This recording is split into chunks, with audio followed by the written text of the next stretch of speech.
Bonsoir. Hello, ladies and gentlemen. Welcome to Paris College of Art. Today we're going to start the year with our first PCA talk. So, Henri Cartier-Bresson is the Cultural Heritage Curator and Director of the Atelier de Restauration et de Conservation des Photographies de la Ville de Paris, and is the author of numerous books on the subject. Madame Cartier-Bresson will be talking about the new challenges in photographic conservation. Thank you very much for accepting the invitation. She's also going to be teaching this semester one of the classes with Ryan Botwright, so we're very lucky to have you here tonight. So I'm very impressed about this place. I'm very glad to be there. I've heard so much about it that I'm very happy to start, and I'm thrilled to start this first lecture with you, and hope you will have a lot of questions after the lecture, because I hate to speak all by myself, and I hope we will have some time after the lecture to communicate. This image for me is very, I like it very much. I don't know if it's your case, but I think we'll have a discussion maybe on photo conservation and in conservation in general. I think the attitude we have, the value we give to the objects, we have to preserve, to restore, sometimes to treat, to maintain, is the first attitude, the first thing we should address. So the value of such a print for me is very high.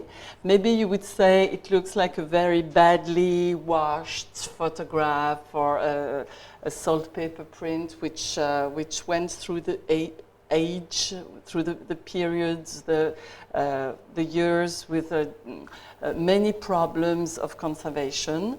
But if we look deeply into this print, we can, as archaeologists, like we can say we are, really understand many things about the author, which is Antoine Bodell. He was a French sculptor, a pupil student of Rodin, and very keen about photography. And he knew how to use photography for himself. And you can see there in this picture many signs of his way of doing. You can see silver nitrate spots. You can see why was he using salt paper print, which was an very old process for the period, for the late 19th century, and so on. So let's. I think we should go on with the idea that conservation is not only a technique. It's not a science. It's not a technique. It's really a cultural field, and it's a field which is really related to the surrounding of the period of the society. And here, actually, we are preparing the Journée du Patrimoine last September, and the staff is looking to many processes. It's a small didactic collection we have at the lab at the City of Paris to show people about the history of the material, the history of the processes and of photography. And actually, it's very important to me to always go back to the history of photo conservation. And considering that for me, the first institutional lab in photo conservation was created at Eastman House in Rochester in 1978, if I'm not mistaken. So very late, considering to the problems of photo conservation, which arose right at the beginning of photography, when photography was at the origin of the medium, and the period is really the clue for understanding why the field of photo conservation could emerge first in America, then in England and France. France, I would say it's around the 80s, 1980s, where the months of photography in Paris started to be to emerge, to be created, and when the institutions really started to reorganize photography, the photographic collection within each institution, museums, libraries, archives, and so on. And probably the reason why photography, the field of photo conservation was so slow to be established within the fields of conservation in general is because photography is always is always a medium which was difficult to apprehend, to understand. And it's true that the beauty of photography is that it's a medium for reproduction, for diffusion, for reinterpretations by the artist. And now we come at the beginning of the 21st century with a lot of artists who are playing with the images, and we have to deal with that in conservation, of course. And this is actually a presentation which was made at the colloquium we did in September, last September, 2014, for the months of photography, the last months of photography, and it's very it's very significant for me to point out that the first view, which is still existing in the world, the first photographic view of Niepce, which is now in Austin, Texas, was really known by the historian of photography and published as in his copy print version that you see in every historical book about photography. We don't look at all now. They don't print the original. They print the copy print, which was made in the 80s, which is a silver gelatin print, which is now at the Bibliothèque Nationale. And then this image, which was so important for the cultural background, for the medium, was of course reviewed by artists like Foncouberta with his Googlegram that he presented, and then of course Andreas Müller-Pohl, that you probably know, who really goes from this image to do a totally different new item, but still in a physical way. It's still, for me, a physical object that must be preserved, conserved in its physical and chemical aspects. But so this is, I would say, the difficulty we have to address still now in collections, and also I would say the beauty of the medium. So what is photography? You've probably, since you're in Paris, seen the exhibition at Beaubourg, which is the theme was exactly it. What is photography? And it's very relevant to now to take a look at the evolution of the medium and what is permanent in the medium and what is not. So I would say when we speak about an image produced by light on a sensitive support, of course it's very generic, but we must not avoid to document, to understand the device, the way it was done. Is it a unique object? Is it a multiple object?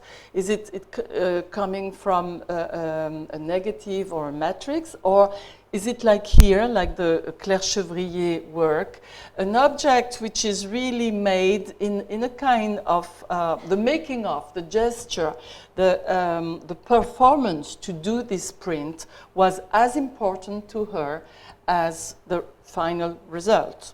So this print was done by her at the Maison Européenne de la Photographie when we made in 2011 the exhibition which was called The Photographic Object, a Permanent Invention. Knowing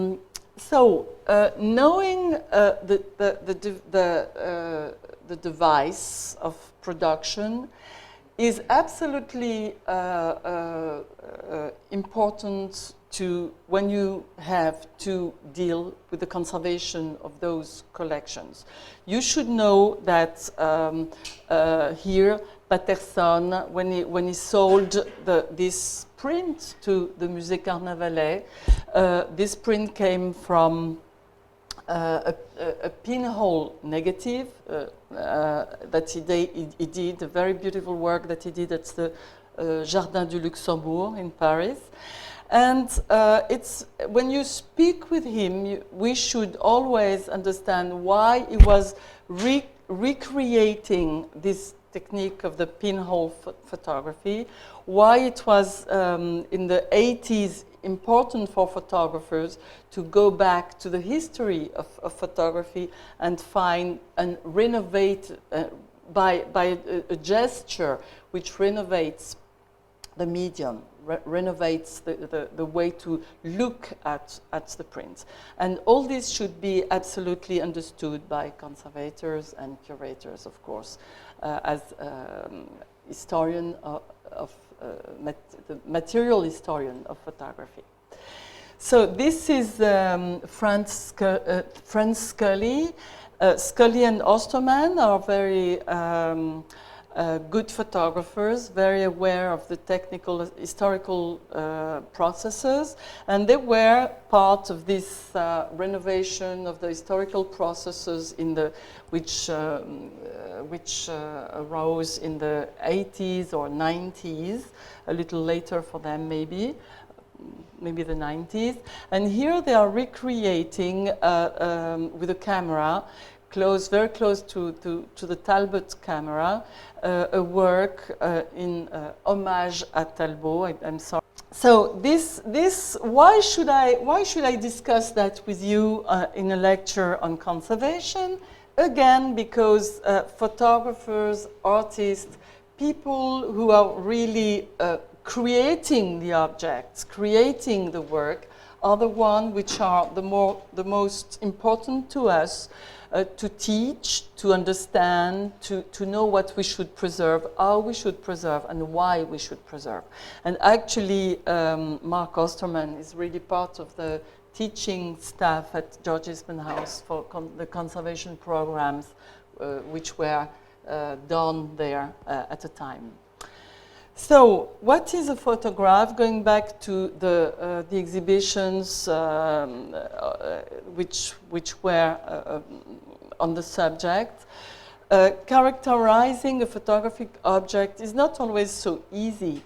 And maybe some people, even here in this room, maybe there would be discussion amongst us to know what is a photographic object, where photography stop. Is it more like, is it more that the environment of photogravures or photomechanical object, or is it still photography? So this is a discussion, and actually I would say that for us in conservation, when we work in museums or institutions, a photographic object is really the culture of photography. When we go back to the 19th century, Alphonse Poitvin was the creator of many processes and photomechanical processes, carbon or pigment processes in France. I would say he was a photographer, and he was using photography, and it was really the cultural environment of photography. So it's part of something we should know the difference. We should address those differences, and know what exactly the procedure is to obtain those physical objects, but still. It's an interesting debate, and it's not so easy, and it's not closed I would say in the photographic world. So of course conservators do have to analyze physically and chemically the layers, the structure, the alterations, look deeply into the prints. And maybe this is why when they have to make protocols for conservation treatments, this is why they have to be maybe in terms of work, in terms of specialty, they have to be the deepest, to have the deepest understanding maybe of that they can achieve. The new priorities in photo conservation, of course, are bound to the time, the alteration, the natural alteration, which the time, when the time passes. The priorities are very multiple, but as a conservator, you must always address what is the more threatened in priority. And I would say probably the first objects which were very, very urgent to treat for us were the nitrates, the negative nitrates films, because of course of health problem, of conservation, preservation problems, because they are very very toxic and very unstable. But also, I would say, when we go further in the 20th century, the color processes and the chromogenic color processes, which needs now to be absolutely preserved and which are still, in, I would say, maybe the first danger in the collections in terms of conservation issues. Because why? Because now that we switched to digital documentation, people tend, and this is true mainly for slides, for Ektachrome, Ektachrome or other type of chromogenic kind of slides, I would say 80% of the cultural institutions tend to throw away their slides, chromogenic slides documentation, because they don't have the room. So when it's digitized, they tend to avoid the problem of the originals. So to rescue now this type of material is, I would say, is one of our priority. And actually, I hope and I think little by little, the idea that the chromogenic colors of the 20th century, even if they are fading away or if the color balance is switching drastically sometimes when the conditions were, storage conditions were bad, or when they were too badly used or too much used, with light, with different type of manipulation. I think we really have now a tendency to protect the original more than we used to a few years ago. And so to improve the knowledge of historical material is really a question of a priority when the time goes. And since we cannot do everything, we have to focus on really the urgency. And I would say that now really it's one of the urgent planning that we have to do in our collections. So the priorities in photo conservation is also to address problems which were addressed, I would say, earlier than in France, in the US, like authentication issues. But you will not be surprised if I tell you that this print, this physical print, is not a real Fox Talbot salt paper print, but was indexed, was catalogued in the collection, which as an original Fox Talbot. And when I came to see it, because I was very much interested, because there is not so many Fox Talbots, original Fox Talbots salt paper prints in the French collections. There is some at the Institut France, mainly, I would say. I came to the collection, and then I really happened to see, looking at it, that it was a half-tone engraving done probably in the 70s, and which was, as I said, catalogued as a Fox Talbot. So this kind of things is very common, I would say, and getting more and more common now that photography is really getting on the market, having very high price on the market. So the first person, the first conservator who really addressed those problems of forgeries was Paul Messier in Boston, who researched there was different trials researched the Lewis Hine collection, which was a Lewis Hine collection which was sold and which happened to be forgeries, and Man Ray. Of course, Man Ray, with the price of the prints, was one of the very early investigation in that kind of. So this also is to say that even if a conservator is not, it's not his first work. In the world of the Photographic Institute, should know about these issues and should be ready to respond to this problem, to those problems. So, of course, conservation is a pluridisciplinarity field. We need colleagues. We need colleagues in very different aspects. Historians. We need, as I said, artists, photographers to help us to understand the items. But also we need scientists. And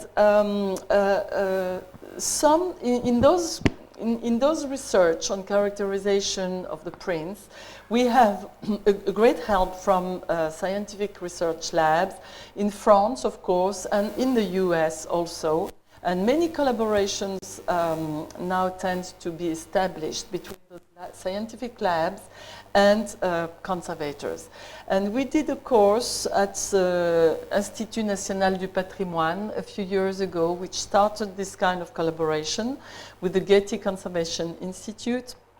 Duchamp-Stulik, who came to France to give a course and give some information on our collection, 19th century collection. This is a XRF analysis of Baldus print. It's a salt paper print, and we wanted to know if there was gold toning, because the image color was very gray, very gray, violet, bluish. And of course, by just looking, it was difficult. There was a few hypotheses, and we needed really help from a spectral, with the spectral peaks for the metals that was possible to achieve with the XRF apparatus. So this actually is a more usual type of analysis that we do with the students on the 20th century Baryta prints, gelatin print, Baryta prints, which with the help of the work that Duchamp-Stulik was establishing in his atlas of photographic prints of the 20th century, we now are very much focused on the fact that we should document the origin of the Baryta layers, and it helps us to know which period, which date, what kind of prints we have when we go to when we exhibit, when we buy, when we acquire prints, when we have to study more closely the collections. So I would say really that when we go back to the 18th, to the 1918th, when we started our lab at the City of Paris in 1983, and believe me, many even historians, many curators came to us with a confusion in the typology of prints, asking us to restore, to treat copy prints and not originals. So there was a confusion in the typology of prints, which is, I would say, still now, because of the lack of knowledge, because of the lack of teaching programs in France, which is still a problem, because we really should know what we have in front of us. So the prints for reproductions were absolutely different in the way they were printed, and of course the different typology of prints, even of original prints, should be put in a time period sequence. We should know exactly when an author was doing collector's prints and in which period, which period in his work, and we should also know that exhibition prints were not all of them made to be collectible, to be preserved in the collections. So exhibition prints are really also a very big issue in conservation. How should we treat them? How should we preserve them? According to the authors, is it relevant to work on them or not? I would say yes, if we know those prints were done for exhibition, for historical exhibition, for such type of exhibition. And here again, it's a question of attitude and of collaboration with the artists, with the artist photographers, if we can still discuss with him or her, and of course with the collection, with the curators and who has to, after that, take in charge those prints. Prints for collectors were usually made in with a better chemical treatment. So we should know that they can be signed or not, depending on the attitude of the author. The signature is not for us a cue. It can be, but it's not always. And actually, prints now for prints of 20th century prints made for collectors are usually well kept or with a better state of conservation that, of course, prints for the press. So the confusion we see now is that press prints, now that we are in a period, as I said, of mutation, technological mutation, press prints which were not made for collection, which was, as the agency were keen to explain, were not made to be sold. A press print was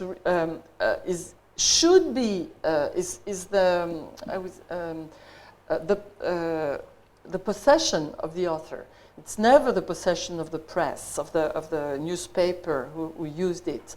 But now with the change of medium, it's very often that we see all the press prints collection on sale or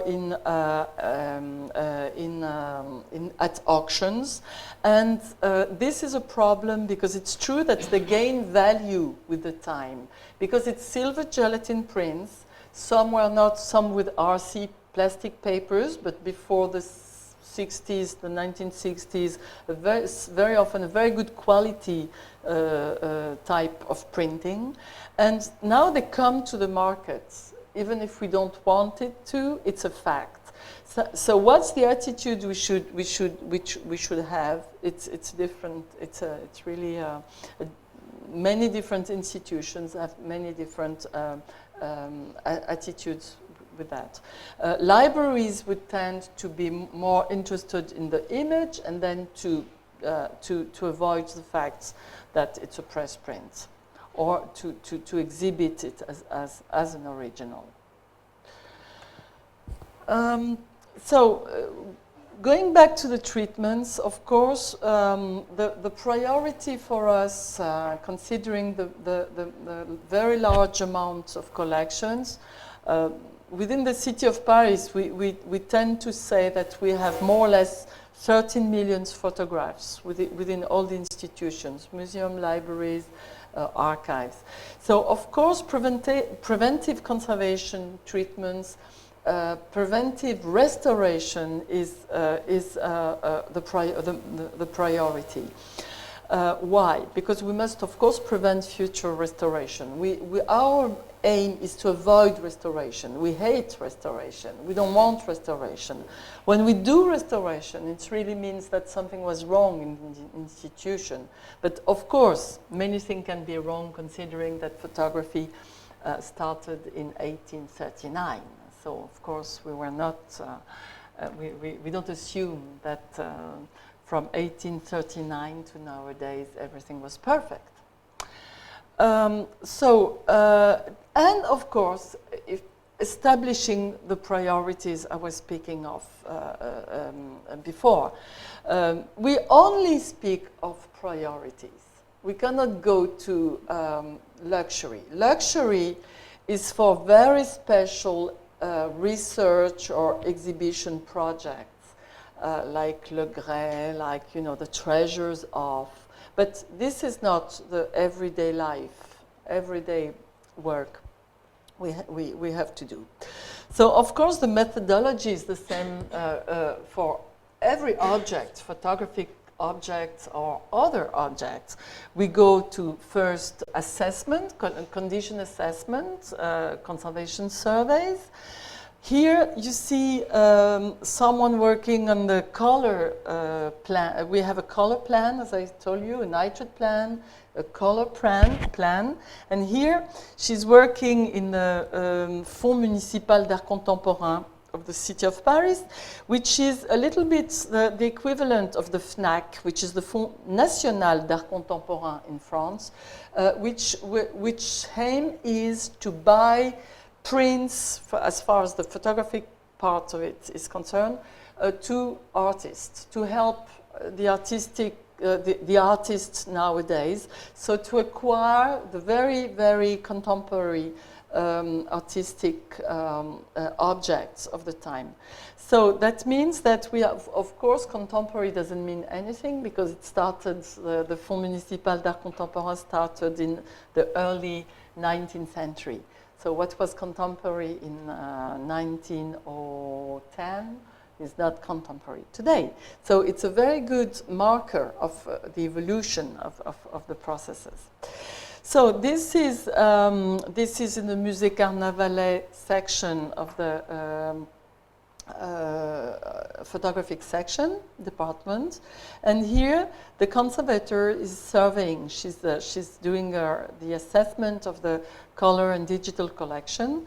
Why? Because the color and digital collection, as I said, for the color, chromogenic or silver prints is one priority as far as chemical, as the chemical aspect is concerned. But the digital collection would say are also a priority for us because it is not so well known.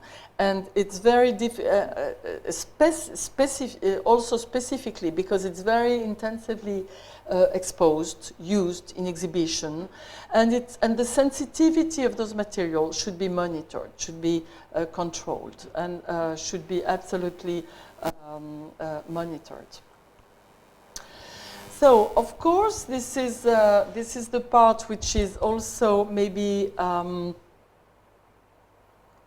a little less glorious, but the storage environment is the cue of the problem for us in large collections.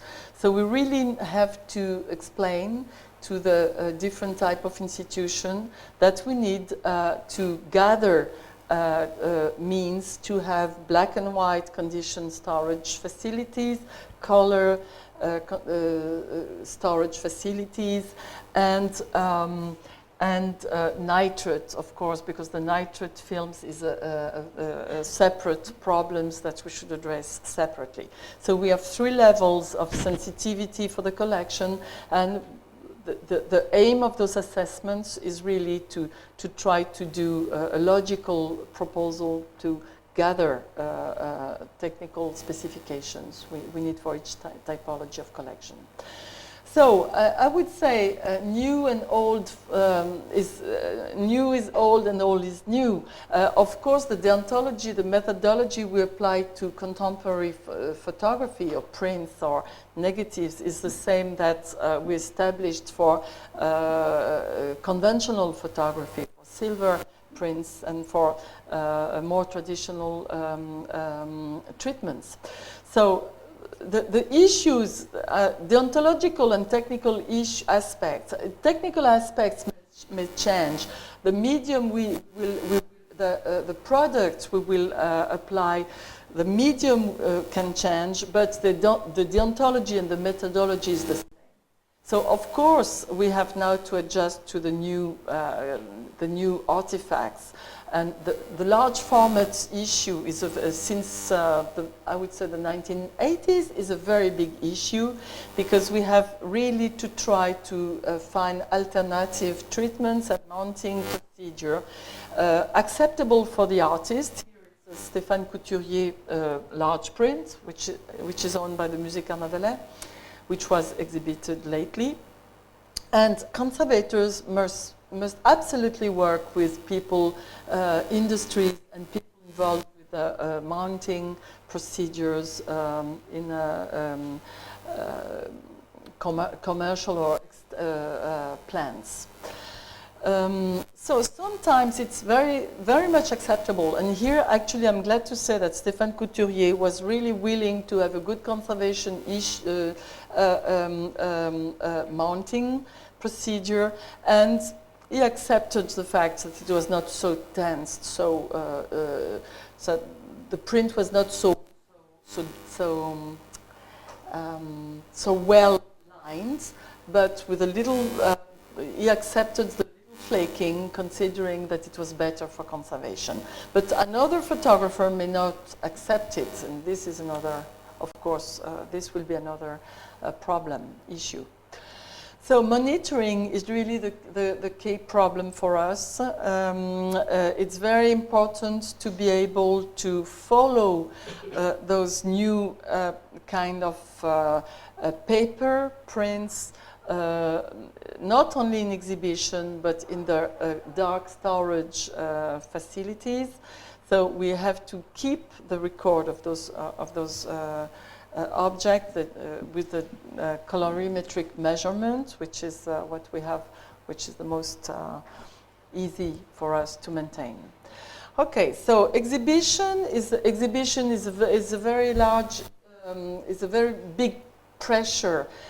We have, I would say, many major exhibition of photography each year to deal with, and the condition reports is the exhibition can be, when it's well done, a moment in the life of the photography where it's very well documented. And conservation, of course, here is focused on handling, how should it be handled, and what are the technical specifications for exhibition. So this is a very large issue, and this is actually, this was done at the Musée Bodell. This is a conservation condition report done by conservators, which is, in my opinion, different than the condition reports done by curators, which are more focused on the history of the object than of the state of conservation. The increase of exhibitions in non-museal locations, like stations, like halls, which are not museums, and so where photography cannot be well preserved within the time of the exhibition is really a big issue too now. And this actually, of course, we must absolutely now work with the artists for contemporary photographers while they're still alive, or with the people in charge of the artist rights, and to try to make prints as a substitution for when the prints should travel too much, or for traveling exhibition. We really tend now to do more and more discussion with the artist and ask them if they agree to do another copy, another original, or to control the prints which are made for traveling exhibition. Access and conservation, of course, the digitalization issues.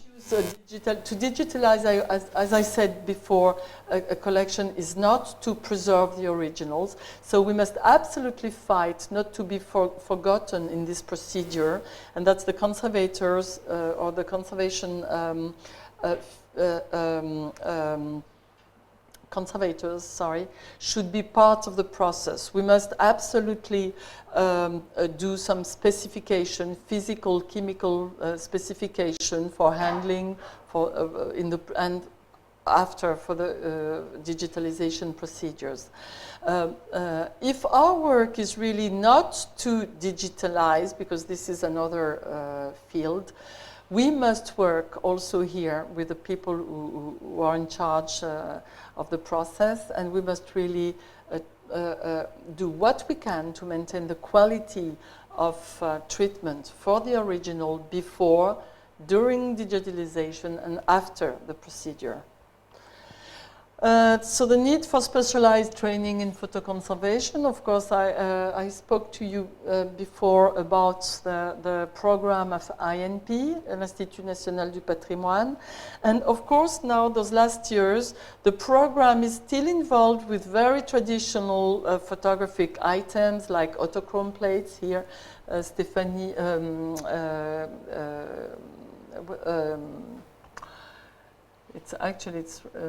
Stéphanie Le Demoiselle, I'm sorry, who did her diploma's work on the autochrome collection of the Musée d'Orsay lately.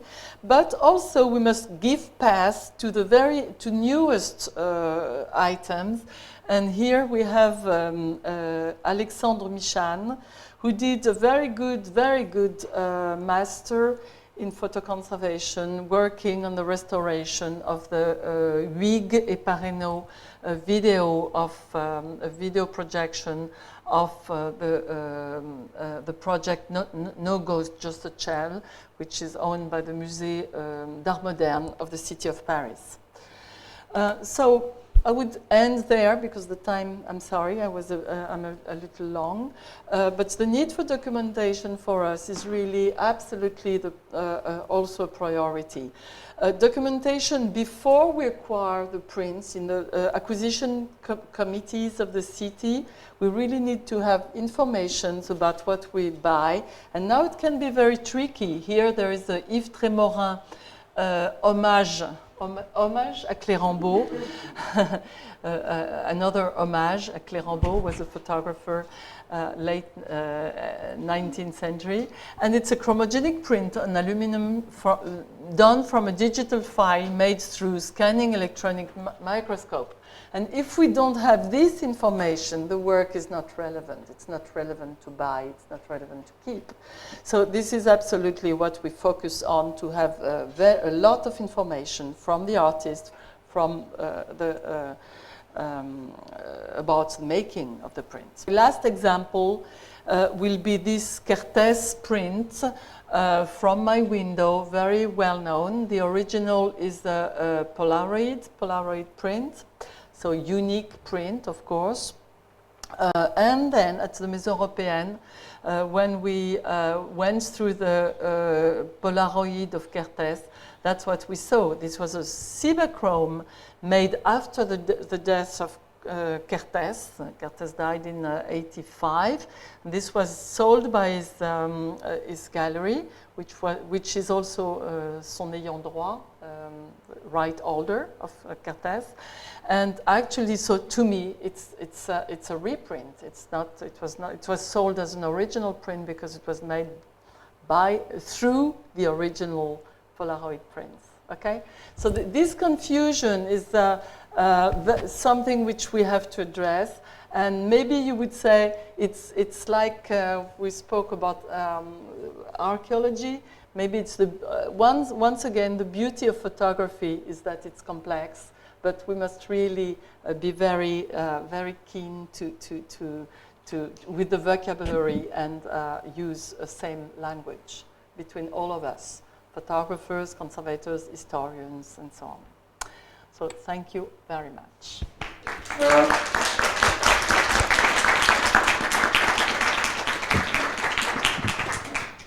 Before we start with the questions, I would like to start with one question that we always ask to our guest speakers. Since we are in an art and design school, we'd like to know what is your most important learning experience in your profession?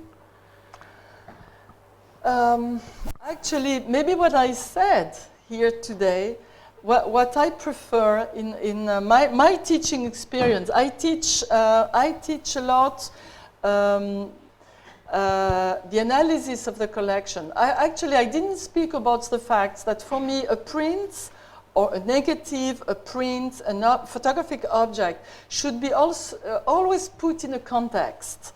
So the context is what is relevant. I mean, to have a protocol of conservation, of course, but also decision of making. The context is the workshop, is the author, is the date, is what. Why should we use still now this print? If we go back to this. Oh, I'm sorry, you don't have it. I have it on my screen. But the Bodell print. The Bodell print, which I used, which is now on treatment in my lab.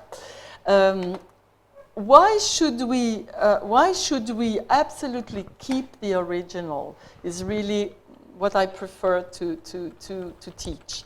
And actually, teaching for me is always to explain. Oh, it was the first one. Sorry. Yes.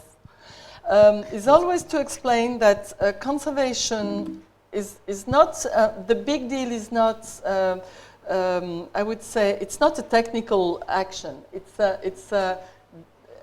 ethical, deontological, and you have to think why should we treat and deal with those objects. So to put a problem in a context. So maybe to follow up on the ethical questions and with the event of digital photography, do you foresee, is it possible to foresee a future where there is no need for conservation or restoration because reproduction is the easy answer? Sorry, I'm playing devil's advocate, but is it possible to imagine a future where with digital photography you go for reproduction instead of restoration or conservation? Okay, so this is actually I spoke lately with Patrick Tosani, who is a photographer, and it was Patrick Tosani. It's an interesting question because Patrick Tosani was one of the first photographers in France who really understood that restoration was not reproduce one of his prints when it was damaged. And he was absolutely mad after, this was just before Christmas. He was mad because there was one of his prints in a bad state in a collection on sale, and the person who wanted to buy it asked him if he was buying it, could he make another print because it was in a bad condition. And Patrick Tosani answered, how can you ask me that? This print is unique because it was done on Cibachrome print and it was done 20 years ago. And now if I do another copy print, actually there is no Cibachrome paper anymore, so it will be inkjet. Even if it's beautiful, it's not the same work It's not only, it could be a late work, but it's not only because it will not be a vintage anymore, but because it's not the same material, it's not the same aspects, it's not the same story.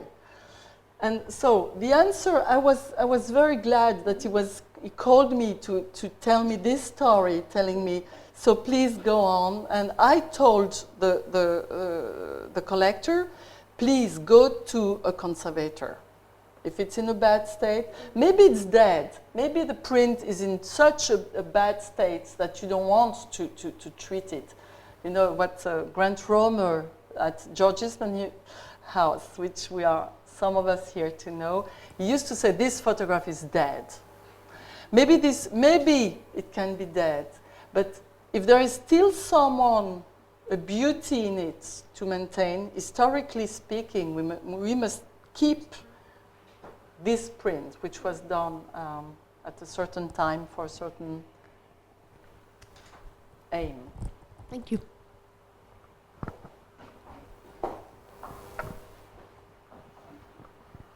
I was very interested in what you were saying about exhibition prints, because that's what I mainly deal with in contemporary. And often I'm asked after an exhibition to destroy prints because they're made in a small edition, and so they do an exhibition print for me, especially with the traveling exhibition, yes. And it kills me to have those destroyed. And we document them being destroyed, and we send that documentation to the artist so that they know there's not any more prints floating about. Sure. And I just wondered what your thoughts were on destroying exhibition prints. I think it's really a question which should be addressed for the author. We don't own the exhibition print. An exhibition print can be beautiful. For instance, William Klein is someone who is doing exhibition prints which became collection prints, but it's his decision. He's the author, he decides. We cannot decide. So I would say exhibition print for me can be very beautiful, can be very well done. Usually they are different. Usually the author wants it to be bigger, and they're very happy with it. Because when you come from many photographers, I disagree, but I'm not the author. Many photographers would tend to say, well, we did in the 90s or 80s small format prints, and this was suitable for the function of the prints at the time. But now I would like it big.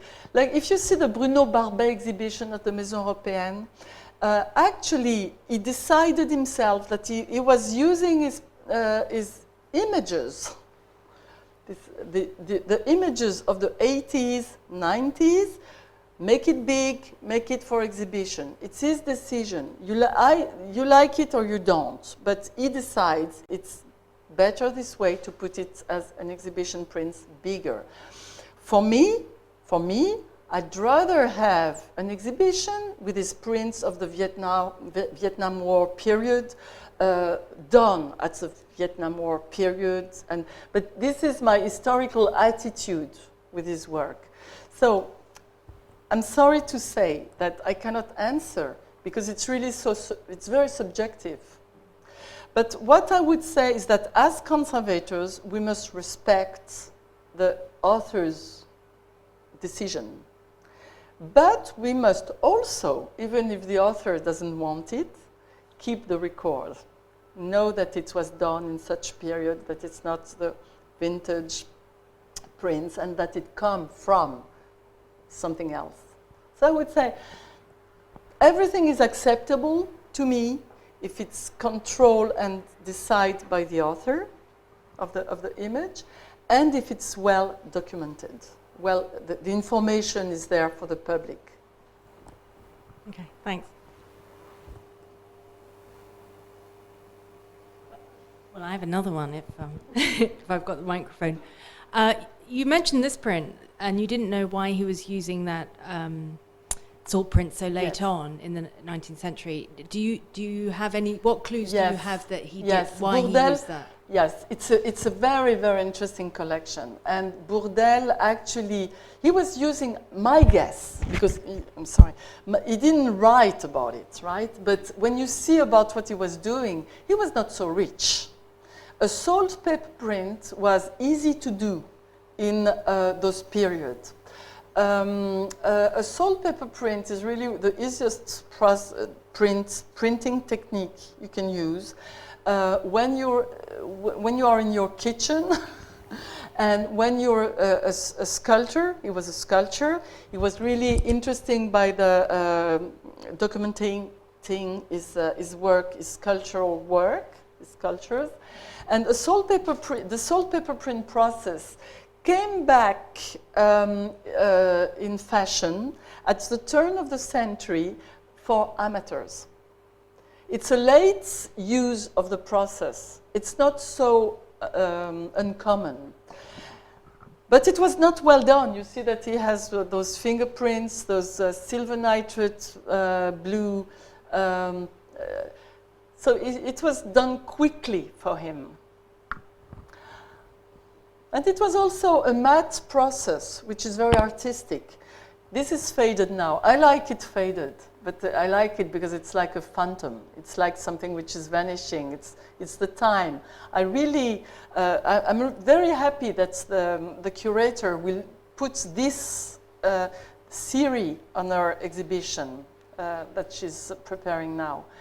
Because it's kind of clever. I think it's the time we must accept, and maybe you will say as a conservator is very strange, but we must accept that the time goes by. I mean, there is a kind of beauty with this kind of fading. But our work now is to stop it. That's enough. So we try to keep it the way it is. So Bodell, actually, there is, yes, I think he was not so rich, and he was using easy process of printing.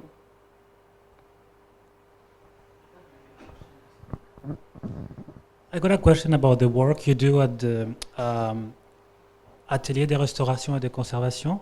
So basically, when there is an exhibition, a museum call your service, and then they just tell you, we want to do an exhibition of this, and then we have these prints, and then your team actually go there, and then you prepare their exhibition first, or you're the one who decide what prints are good to go out or are in a good shape to be exhibited in certain conditions, or? Actually, the Maison Européenne is an association, and we are in the same building, but I work for the City of Paris collection, so I can work for the Maison Européenne. But there's, as you know, the Maison Européenne, there is lots of exhibition. It's very, and not always from the collections of the city, so we cannot do all of it. It's not, and it's not. I would say it's not a good idea, maybe I don't have the decision. There is not one decision maker. Okay, it's a team. It's a communication. We give advice. If I would say, if the director of the institution wants to put his collection on the wall, we're not there to say no. We're there to say, watch out. You will have this and this and this problem. It's dangerous for the print, or it's dangerous. But we always have to respond to the decision. So it's not a decision making we do. We give advice. We work in collaboration with a team. And if the decision is to exhibit a very fragile print, like this one will be a big deal for exhibition, we give some specification, hoping that the budgets can follow.